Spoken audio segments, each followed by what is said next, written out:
പ്രിയ കൂട്ടുകാരെ, കാണാക്കാഴ്ചകൾ തേടിയുള്ള എൻ്റെ യാത്രയിൽ ഇന്ന് ഞാൻ പോകുന്നത് ട്രൈബൽ ഏരിയയിൽ സ്ഥിതി ചെയ്യുന്ന ഒരു വ്യൂ പോയിൻറ്റിലേക്കാണ്. ഇതെല്ലാം ഏതൊക്കെയാണെന്ന് ഞാൻ വിശദമായി വഴിയെ പറഞ്ഞു തരാം. ഇപ്പോൾ ഇവിടെ ഒരു ബോർഡ് കണ്ടു.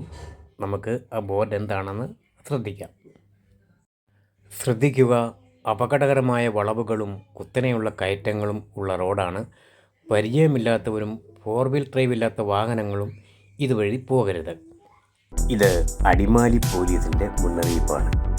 ഇങ്ങനൊരു മുന്നറിയിപ്പ് തരുവാൻ ഉണ്ടായ സാഹചര്യം, ഈ റോഡ് വളരെയേറെ അപകടം നിറഞ്ഞതായതിനാൽ ഇവിടെ അപകടം നിത്യസംഭവമാണ്. എന്താണെങ്കിലും എനിക്ക് ഈ റോഡിൽ കൂടി തന്നെയാണ് പോകേണ്ടത്. ഞാൻ ഒരു ബൈക്കിലാണ്. നമുക്ക് മുന്നോട്ട് യാത്ര തുടരാം. ഞാനിപ്പോൾ ഒരു കുത്തനെയുള്ള കയറ്റമാണ് കയറിക്കൊണ്ടിരിക്കുന്നത്. ഒരു ചാരുകസേരയിൽ ചാരിക്കിടക്കുന്ന പ്രതീതിയാണ് എനിക്കിവിടെ ഫീൽ ചെയ്യുന്നത്.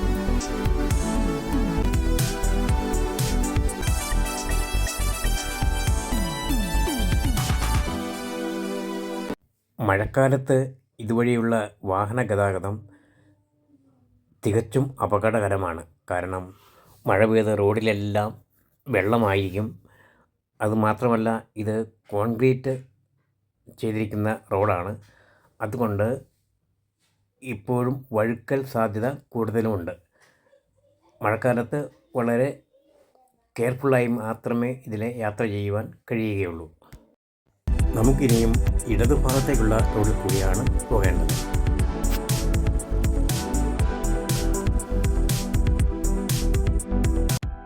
റോഡ് ഇവിടെ അവസാനിക്കുകയാണ്. ഞാൻ ബൈക്ക് റോഡ് സൈഡിൽ ഒതുക്കി വെച്ചു.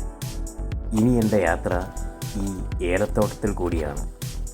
വഴി അല്പം ദുർഘടമാണ് പോകാൻ. വേറെ ആരുമില്ല, ഞാൻ തനിയേ ഉള്ളൂ.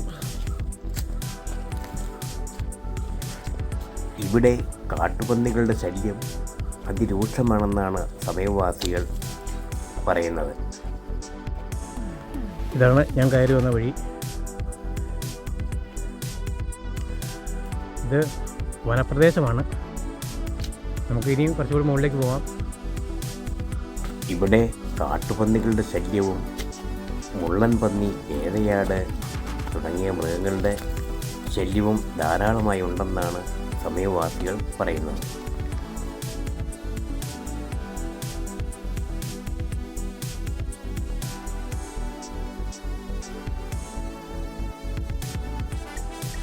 ഇതാണ് ഇഞ്ച.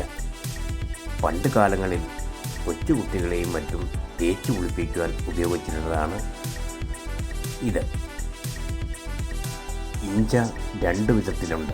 ഒന്ന് തേച്ചു കുളിക്കുവാൻ ഉപയോഗിച്ചിരുന്ന ഇഞ്ച, മറ്റൊന്ന് പേയിഞ്ചയാണ്. പേയിഞ്ച ഉപയോഗിച്ച് പഴയ കാരണവന്മാർ വെള്ളത്തിൽ നഞ്ചു കലക്കി മീൻ പിടിക്കുവാൻ ഉപയോഗിച്ചിരുന്നു.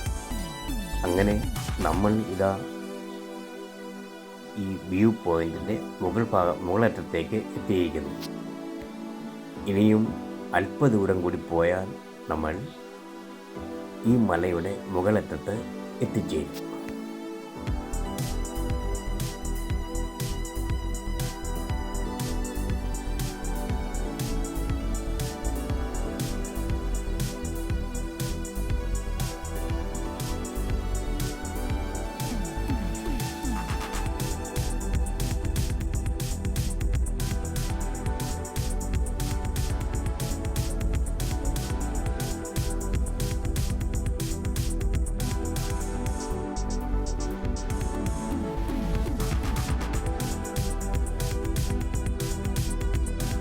ഇതാണ് അടിമാലി ടൗൺ.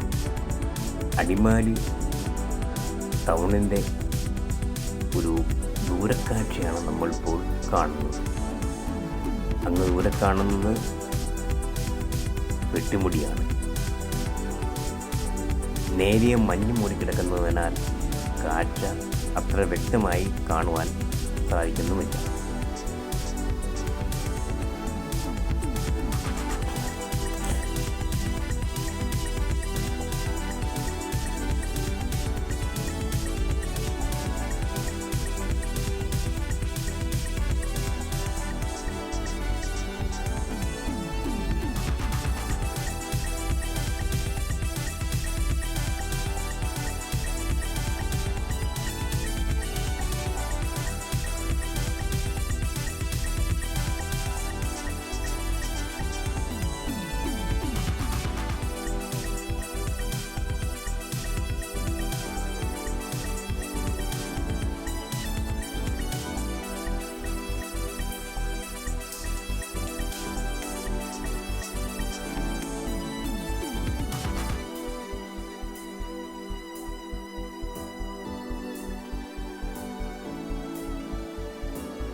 കാട്ടുമുയലിൻ്റെ കാഷ്ടമാണിത്. രാത്രികാലങ്ങളിൽ ഇവിടെ ധാരാളം കാട്ടുമുയലുകൾ എത്താറുണ്ട്.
കിഴുക്കാം തൂക്കായ ഒരു പാറയുടെ മുകളിൽ നിന്ന് നേരെ താഴെയുള്ള കാഴ്ചകൾ പരമാവധി സൂം ചെയ്ത് എടുത്തതാണ് നമ്മളിപ്പോൾ കാണുന്നത്.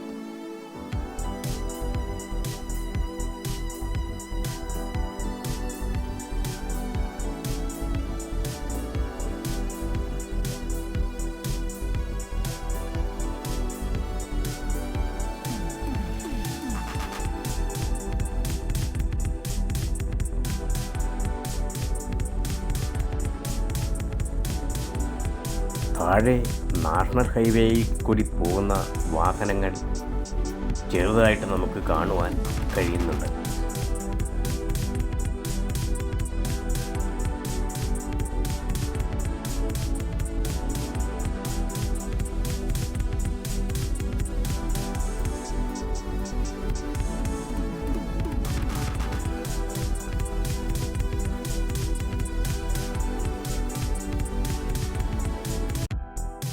കുതിരകളക്കുടിയിലുള്ള ഈ വ്യൂ പോയിന്റിൽ നിന്നും കാണാവുന്ന കാഴ്ചകൾ അതിമനോഹരമാണ്. ഏതെല്ലാം പ്രദേശങ്ങളാണ് എന്ന് വ്യക്തമായി പറയുവാൻ കഴിയുന്നില്ല. എങ്കിലും അങ്ങ് ദൂരെ കാണുന്ന മലനിരകൾ, മഞ്ഞുമൂടി കിടക്കുന്നതും മഞ്ഞുമൂടി കിടക്കാത്തതുമായ ധാരാളം മലകൾ നമുക്കിവിടെ നിന്നും കാണുവാനും കണ്ടാസ്വദിക്കുവാനും പറ്റിയ ഒരിടമാണ് ഈ കുതിരകളക്കുടി വ്യൂ പോയിന്റ്.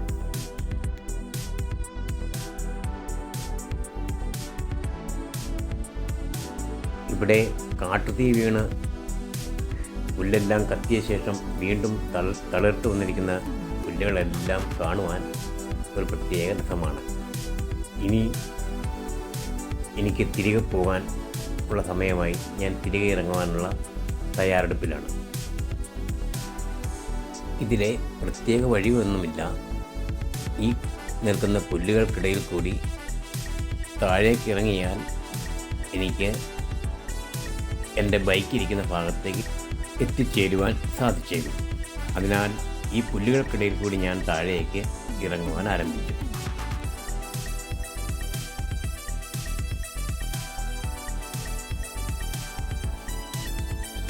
അങ്ങനെ ഒടുവിൽ ഞാനൊരു പാറപ്പുറത്ത് എത്തിച്ചേർന്നു. ഈ പാറയുടെ താഴ്ഭാഗത്തായി ഒരു ക്ഷേത്രമുണ്ട്. ആ ക്ഷേത്രത്തിൻ്റെ അരികിൽ തന്നെയാണ് എൻ്റെ ബൈക്ക് സൂക്ഷിച്ചിരിക്കുന്നത്. അങ്ങനെ ഞാൻ ക്ഷേത്രമുറ്റത്ത് എത്തിച്ചേർന്നു. ഇതോടുകൂടി ഈ വീഡിയോ ഇവിടെ അവസാനിക്കുകയാണ്. ഈ വീഡിയോ ഇഷ്ടപ്പെട്ടാൽ ലൈക്ക് ചെയ്യുക, ഷെയർ ചെയ്യുക. ഇനിയും എൻ്റെ വീഡിയോ ആദ്യമായിട്ടാണ് നിങ്ങൾ കാണുന്നതെങ്കിൽ ഒന്ന് സബ്സ്ക്രൈബ് ചെയ്ത് വച്ചേക്കുക. തൊട്ടടുത്ത ബെല്ലൈക്കൺ കൂടി അമർത്തിയാൽ ഇനിയും ഞാനിടുന്ന വീഡിയോകൾ നോട്ടിഫിക്കേഷൻ നിങ്ങൾക്ക് മെസ്സേജായി ലഭിക്കുന്നതാണ്. ഇനിയും കൂടുതൽ വിശേഷങ്ങളുമായി, കൂടുതൽ നേർക്കാഴ്ചകളുമായി അടുത്ത വീഡിയോയിൽ കാണാം. അതുവരെ തൽക്കാലം വിട പറയുന്നു. Good bye.